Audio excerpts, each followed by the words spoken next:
ఇప్పుడు శివ చౌహాన్ ఉన్నాడు కదా, మీరే డబ్బులు ఇచ్చిర్రు కదా, అవును నేను వీటిని నీవు 2-3 సార్లు ఇచ్చిర్రు. అవును నేను ఏమంటున్నా అంటే ఇప్పుడు ప్రజలు చూస్తుంటారు ఇది. అవును ఆ శివ చౌహాన్కి కానీ లేకపోతే మంగ్లీకి కానీ ఏం చెప్తావు అంటున్నా. మా డబ్బులు మాకు తిరిగి ఇచ్చేయని నేను అంటున్నా. మా డబ్బులు మాకు తిరిగి ఇచ్చేయండి, ఇదొక్కటే.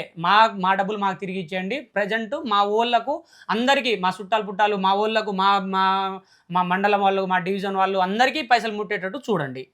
అది నా లాస్ట్ ఫైనల్ మాట, అదొకటే. ఓకే. ఈ చివరికి ఒక ప్రశ్న, ఈ ఎమ్మెల్యేలు కూడా వచ్చిండ్రని అన్నావు కదా, ఎమ్మెల్యేలు నెలకు ఒకసారి వచ్చేదా, ఎప్పుడెప్పుడు వచ్చేది రమేష్? నెలకు ఒకసారి అప్పుడప్పుడు తిరిగిపోయేది, వచ్చి కూర్చొని పోయేదా? కూర్చుని పోయేది, మాట్లాడేది. మాట్లాడినప్పుడు ఇంకోటి ఏమంటే అలా ప్లస్ పాయింట్ ఆయన మాకేం చేస్తున్నాడు అంటే, అందరికీ తెలుసు అక్కడ ఆఫీస్ ఎట్లా ఉంటుందో. మాకు ఆఫీస్ బాయ్స్ అంటే అక్కడ మేము అక్కడ కూర్చుంటాము, లోపలేమో వాళ్ళ బెడ్రూము, ఇక్కడేమో ఆఫీస్ అంటే వాళ్ళు కూర్చోడానికి. పోయినప్పుడు అక్కడ దేవునికి అక్కడ ఫోటో కూడా ఉంది, మామూలు కాడ అదే ఫోటో ఉంది, దేవుంది, వెంకటేశ్వర స్వామిది, అక్కడ చిన్నది ఆల్బమ్ ఉంటుంది. ఎవరైనా మధ్యాహ్నం 1, 2, 3 గంటలకు ఎవరైనా ఓం నమ శివాయ లేకుంటే అది దేవునికి శ్లోకం ఉంటుంది కదా, ఆ శ్లోకానికి సౌండ్ పెట్టిపోతాడు. ఇక్కడే డోర్ క్లోజ్ చేస్తాడు, లోపలికి పోయి ఏసీ పెట్టుకొని మాట్లాడతాడు. ఆ విధంగా ఎవరైనా మాట్లాడతారా? సరే మేము అక్కడ పోయి ఎమ్మెల్యేలు కాదు, ఈయన మధ్య ఎక్కడైనా సరే ఏ క్యాండిడేట్ వచ్చినా కానీ లోపల పోయి కూర్చున్నప్పుడు ఈ విధంగా మాట్లాడేది. ఇక్కడ ఓం నమ శివాయ అనేది మనకు శ్లోకం ఉంటుంది కదా, దేవుని శ్లోకం ఉంటుంది, ఆ విధంగా ఇక్కడ సౌండ్ పెట్టిపోయేది, ఇక్కడేమో పోయి లోపల పోయి కూర్చునేది. ఎక్కడ డోర్ ఉంటుంది. మనం 1 టైం పోయినాం అనుకో, 2 టైం పోయినాం, 4 టైం పోయినాం, 5 టైం అయితే ఎందుకు ఎన్నిసార్లు వస్తున్నాం అని అంటాడు కదా. మనం లోపల పోతే ఆయన రానియాడు, మనం పని అయిపోయిన తర్వాత లోపల రా అని మనం ఒక్కసారి చెప్పిపోతాడు అంతే. ఆ విధంగా అయితే ఇప్పుడు ఈ ఎపిసోడ్ లో ఎమ్మెల్యేలకు కూడా ఏమన్నా ఈ డబ్బుల విషయంలో వాళ్ళకి ఏమైనా ముట్టింటాయంట? ముట్టినాయని నేను చెప్పను, వచ్చింది ఆఫీస్కి అయితే వచ్చారు, దానివల్ల దేవునికి ఎరక వాళ్ళు వచ్చినాయి, వాళ్ళు తిన్నది అనేది వాళ్ళకు మనకు అంత తెలియదు అని నేను నమ్మిది ఏంటంటే, మధుగంతగానే నమ్మలే, వాళ్ళు వెనకాల ఉన్న వాళ్ళకి నేను నమ్మిన. వీళ్ళు అంతంత పెద్ద వాళ్ళే వచ్చి చేస్తున్నారు, మన పైసలు ఏడపోతాయి అనేది నేను ఆ దిమ్మలో ఉండి నేను పని చేసిన అంతే. ఇప్పుడు ప్రజెంట్ ఏం చేస్తున్నావు రమేష్ నువ్వు?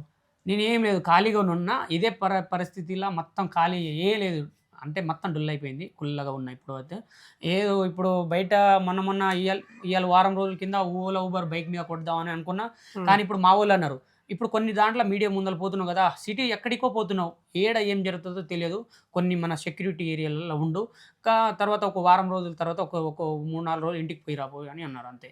కానీ ఇప్పుడు వరకు ఖాళీగానే ఉన్నా. మ్యారేజ్ అయిందా నీకు? కాలేదు, మ్యారేజ్ కాలే. అది ఆయన కూడా అన్నాడు, మధు పేదమ్మ నీకెందుకు, రమేష్కి నేనే పెళ్లి ఖర్చులన్నీ నేనే చూసుకుంటా, నీకు ఏది ఉన్నా నేనే చూసుకుంటా పెద్దమ్మ అని కూడా అన్నాడు. కానీ లాస్ట్కి ఇంత మోసం చేసిండు మధు. ఓకే. మీ కుటుంబం, మీ అమ్మ నాన్నకు మీరు ఎంతమంది సంతానం? మా 2 అక్కలు, 2 అక్కకు పెళ్లి అయిపోయింది, నేను ఒక్కనే. నువ్వు ఒక్కనివి? నేను ఒక్కనే. మీ అమ్మ నాన్న ఊర్లోనే, మీ గ్రామ పంచాయతీలోనే? గ్రామ పంచాయతీలో కేశంపల్లిలోనే ఉంటారు వాళ్ళు, వ్యవసాయం ఎక్సలెంట్ చేస్తారు, కానీ అన్ని లాస్ చేసినాం. ఈ కంపెనీలకు రాకముందు ఏం చేసేది రమేష్ నువ్వు? అంటే అదే ఏదో కంటే ముందల మేము కాలేజీలో ఉండేది. చదివినా? ఎక్కడ చదివినా? Inter second year Nalgonda KPM college, Komatireddy Venkatreddy Prateek memorial కాలేజ్లో.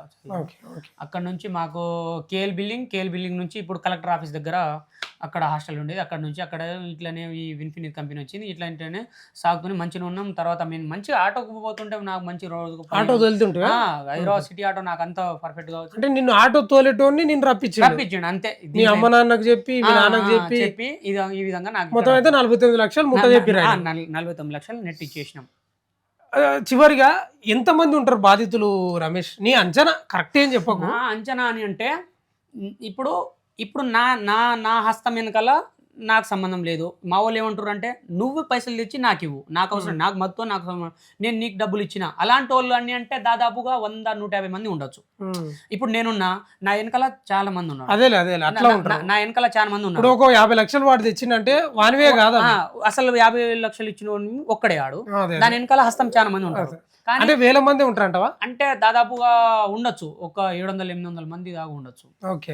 ఇప్పుడు నేనున్నా, నా వెనకాల ఎంత 7-8 మంది ఉన్నారు. నా వెనకాల వాళ్ళనే 7-8 అంటే ఇట్లాంటి క్యాండిడేట్ అంటే 100-120 మంది క్యాండిడేట్సే ఉన్నారు. 100 ఇంటూ ఒక్క వెనకాల 10 వేసుకున్నా కానీ ఎంతో మంది ఉన్నారు వెనకాల బ్యాక్ సైడ్ ఉన్నారు. కానీ వాళ్ళు ఒకటే అంటే ఇప్పుడు రోడ్డు ఎందుకు ఎక్కుతలేరంటే ఇప్పుడు మా వాళ్ళు ఉన్నారు, నాకేం సంబంధం, నువ్వు ఏ ఫైట్ అయినా చేయి, నువ్వు ఎట్లయినా చేయి, నువ్వు భూమి అయినా అమ్ము, ఏదైనా అమ్ము, మాకు పైసలు ముట్టి, అంతే. అది మా వాళ్ళు అంటున్నారు. కానీ మీరు కూడా రండి అని అంటే నేను వారికి నీకు డబ్బులు ఇచ్చిన వాళ్ళతో నాకు సంబంధం లేదు. ఇప్పుడు ఆగుతున్న ప్రజెంట్ కూడా అట్లనే అయింది ఇంటికి. ఇప్పుడు వాళ్ళు ఏమంటే వాళ్ళు సస్తు బత్తు ఉన్నారు, వాళ్ళు ఇన్ని డబ్బులు పెట్టి వాళ్ళు కనీసానికి తినడానికి తిండి కూడా లేదు. వాళ్ళు రోడ్ ఎక్కాలంటే వాళ్ళు ఒక్కొక్కళ్ళకు 250 రూపాయలు కూలీ ఉంటుంది. వాళ్ళు తండ నుంచి మల్లెపల్లి రావడానికే 100-120 రూపాయలు ఖర్చు. అది మల్లెపల్లి రావాలంటే మినిమం 500 రూపాయలు ఉంటేనే మల్లెపల్లి రావచ్చు. ఇప్పుడు మల్లెపల్లి పక్కన మీది ఏం తాండ పేరు? కేశంనేని పల్లి. ఈ రమావతి మధుది వద్దిపట్ల పలుకుతా. మీకు ఆ తాండకి ఎన్ని కిలోమీటర్లు ఉంటుంది? మాకు నుంచి 16 కిలోమీటర్ ఉంటుంది. 16 ఉంటుంది. ఈ రమావతి మధు వాళ్ళు ఎంతమంది సంతానం? 3 అక్కలు, ఒక్కడే కొడుకు. వాళ్ళ ముగ్గురికి పెళ్లిలేనే? ముగ్గురు. ఒక్కటేమో మిర్యాలగూడ, ఒకటేమో దేవరకొండ పక్కన, ఒకటేమో జైరాబాద్. ఈయన చివరి, ఈయనకి పెళ్లి ఏం కాలేదు, ఈయన లాస్ట్ ఆయన. రైట్. అంటే మొత్తం మీద ఏంటంటే డబ్బులు ఇవ్వండి అని చెప్తున్నావు, ఇచ్చేయండి మా డబ్బులు ఇవ్వండి అంతే. సరే తప్పు అది మాట ఎవరికి చెప్తున్నావు? రమావతి మధుకేనా, శివ చౌహాన్, మంగ్లీ కూడా చెప్తున్నావా? నేను 4 అంటున్నా. శివ చౌహాన్ కంటున్నా, మంగ్లీ కంటున్నా, ప్లస్ మధుకు కూడా అంటున్నా. తప్పు ఒప్పు మనిషి అనేటోడు అందరు చేస్తారు, కానీ ఈ తప్పుకు క్షమించండి, మా డబ్బులు మాకు ఇచ్చండి నేను అంటున్నా. లాస్ట్ ఫైనల్ ఇది. ఇప్పుడు రమేష్, ఇప్పుడు నువ్వు మల్లెపల్లిలో ఆఫీస్లో చేసేటోను కదా క్యాషియర్గా, నువ్వు శాలరీ తీసుకున్నట్టు నువ్వు అక్కడ? నాకు అక్కడ దాదాపుగా 3 నుంచి 1 మంత్ నుంచి 5 నెలల దాకా అక్కడ నడిచిన కంపెనీ. అది 5-6 నెలలు నడిచింది, కానీ నాకు 1 రూపాయి కూడా ఇవ్వలే. అలానే నేను మధు నాకడ నువ్వు ఇక్కడ ఇన్ని రోజులు పని చేసినావు, ఇంకో ఈ పైసలు తీసుకొని నాకు ఇప్పుడు దాకా 1 రూపాయి కూడా అసలు పైసలే ఇవ్వలే. ఆయన రూపాయి కూడా అంటే ఏమని అంటారు తెలుసా, నీకు ఎందుకు రా రమేష్, నీకు వడ్డీ పైసలు వస్తున్నాయి కదా, అందులో నువ్వు మేనేజ్ చేసుకో, ఈ పైసలు మొత్తం ఒకటేసారి నీకు 1 తులంన్నర బంగారం చేంజ్ చేపిస్తా అని అన్నాడు. అంటే శాలరీ నాకు పైసలు ఇవ్వలే. అలానే ఇంకో నువ్వు నా కాడ మధు కాడ నేను పని చేసిన, ఇంకో పల్టు 15,000, 20,000, 50,000 తీసుకొని నాకు రూపాయి కూడా ఇవ్వలే. కానీ బట్టలకు చిన్న అంటే అది కూడా ఎక్కువ ఇయ్యడు, 1000 రూపాయలు ఏమన్నా, అది కూడా లోపల ఏమైనా స్టిక్కర్స్ ఏమైనా దానికి సంబంధించిన నేను తీసుకురావాలి, ఆ బాత్రూమ్కి లిక్విడ్ కానీ అట్లాంటివి నేను తీసుకున్నప్పుడు ఆ పైసలకి నేను ఒక మిగిలిన నా అక్కడ ఉంటాయి అంతే. కానీ నేను అల్ల నుంచి 1 రూపాయి తీసుకున్నా కానీ నేను తీసుకోను. అన్ని సీసీ కెమెరాలు అంత సిన్సియర్గా పనిచేస్తా. వాళ్ళు వచ్చినప్పుడు నేను బాటిల్స్ 2,000 బాటిల్ తెచ్చి వాళ్ళకు వాటర్కి సప్లై చేస్తా అక్కడ. నేనే చేసి. నువ్వు ఏడుండేటోని మల్లెపల్లిలో? అదే ఆఫీస్లోనే పడుకునేటోని? ఆఫీస్ పొద్దున్న 9 గంటలకు ఓపెన్ చేస్తే సాయంత్రం 5 నుంచి 6 గంటల లోపల ఎప్పుడైనా నేను బంద్ చేసిపోతా. ఏడ ఉంటుంది? నేను విష్ణు కాంప్లెక్స్ ఎదురుగానే ఉంటా. Room Vishnu complex. ఇది రోడ్ దాటితే పక్కన బిల్డింగ్ ఇంకోటి. ఆ బిల్డింగ్ రెంట్ కట్టేది నా పర్సనల్ గా నేనే రెంట్ కట్టుకున్నా. అది కూడా ఎంత ఏం కాదు, 2,000 నెలకు 2,000.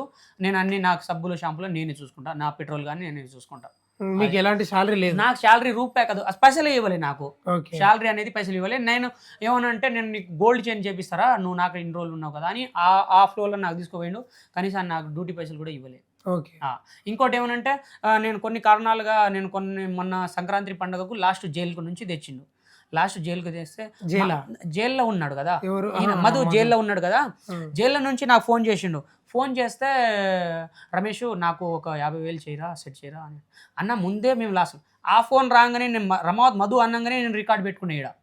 రమావత్ మధు ఎందుకు ఫోన్ చేసిండు అబ్బాయి అని అంటే, జైలు నుంచి వచ్చిన నేను అక్కడ స్టాప్ అది రికార్డింగ్ పెట్టుకున్న తర్వాత మా నాన్నకు మా అమ్మకు వినిపించిన. అరే పెద్దనాన్న పోయి అడుగు 50,000 నీకు ఇంత ముందు ఇప్పుడు పైసలు నేను అన్నీ ఇచ్చేస్తా అని అన్నాడు.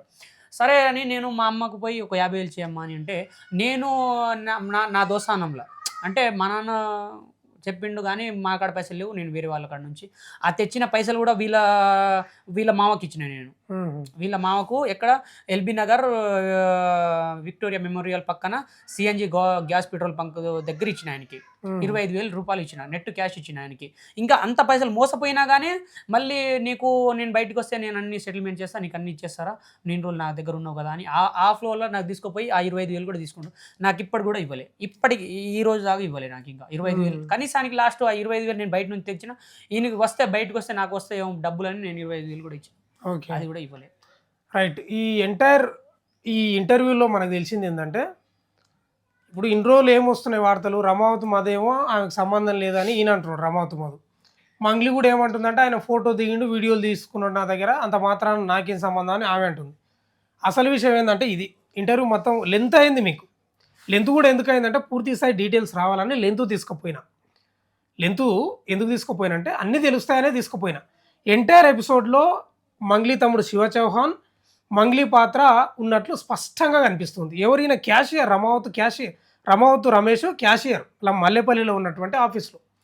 ఇంకా తమాషా ఏంటంటే ఆ ఆఫీస్కు ఎమ్మెల్యేలు కూడా వచ్చిపోయారంట. ఆ ఫోటో కూడా చూపించాడు. ఎమ్మెల్యేలు కూడా వచ్చిపోయారు. ఏం దందా, ఏం కథ, ఏం లక్షణం కానీ మొత్తం చెప్పేసాడు ఏం జరిగింది. ఆయన కూడా చాలా రోజుల నుంచి రాలేదు, కానీ ఆయన చేతులార పైసలు ఏంచిండు కదా.